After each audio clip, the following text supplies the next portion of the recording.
What do you deem to be good behavior and what do you deem to be bad behavior? Good and bad can often be defined as standard or below standard. A standard is a way of measuring the quality of something, and in this instance, we're talking about the quality of behavior. Quality meaning how sustainable or reliable something is. The standard of good behavior is typically measured by how productive it is, how helpful it is, how reliable, how sustainable is this behavior. Whereas bad behavior is measured by how unproductive it is, how harmful it is, how unsustainable it might be in the long term. When you're condoning, rewarding, validating a specific set of behavior, that means it is up to your standard and it is good.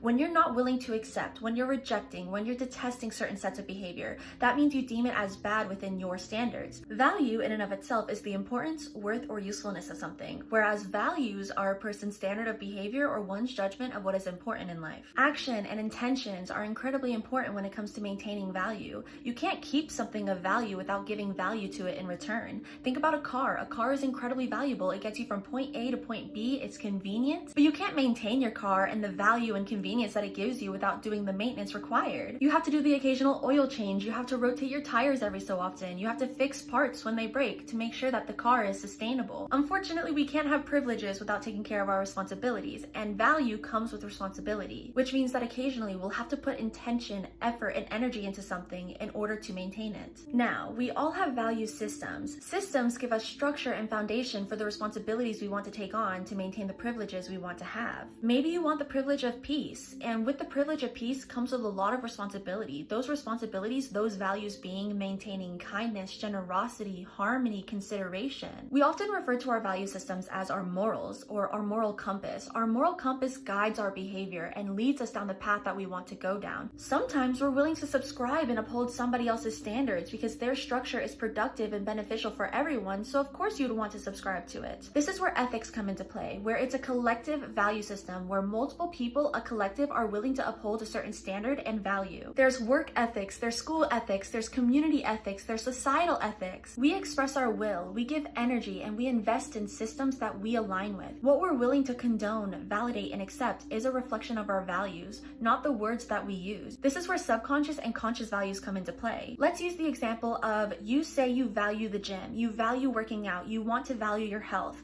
but then you stay home every single day. What is really happening here is that your action, aka you staying home, is a reflection of your subconscious value of comfort. You value comfort more than you actually value the effort it would take to value your health, the gym, and working out. That is a subconscious value and a conscious value. This is what you're consciously telling yourself, the words that you're using, but this is how you're acting, which is what really shows what you value. Diving into yourself and your values can really help you get answers for why you behave certain ways or why you do certain things even when you don't want to. Let's go ahead and dive into culture and how value systems affect and influence culture. Just like everything, culture is influenced by behavior and values. What does the community actually value and what behaviors are accepted? Let's say you live in a culture where a lot of the common people exhibit behaviors of selfishness, greed, deception, prejudice, and hatred. And let's say another person lives within a culture of kindness, generosity, gratitude, consideration, and selflessness. Which culture, community, and society do you think is more responsible and able to have more privileges?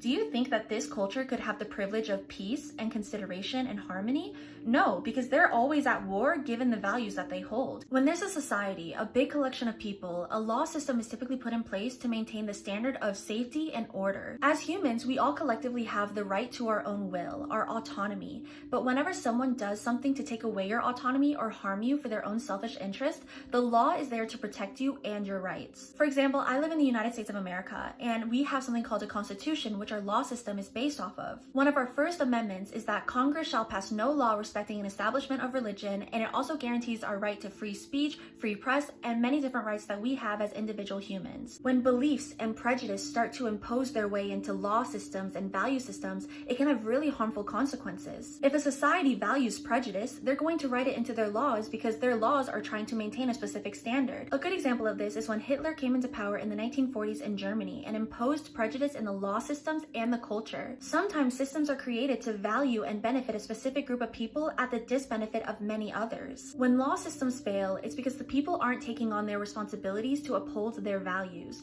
Do you value your freedom and are you willing to fight for it? Or do you value your comfort and you'll just do whatever your authorities tell you? Your values are important, and the behaviors you exhibit are a reflection of what you value. It's good to introspect and figure out what we value subconsciously and consciously. Who do we want to be and how do we want to act? If you like to hear me yap, if you like to watch my lives, if you enjoy these types of videos, make sure to join the Discord server down below. It is called Healing Haven on Discord and it is completely free to join. All I ask from you leaving this video is to please remember that you are sexy, you are valid, and you are so loved, and I will see you in the next video. Hope you like my videos. Is there anything else I'm supposed to say as a YouTuber?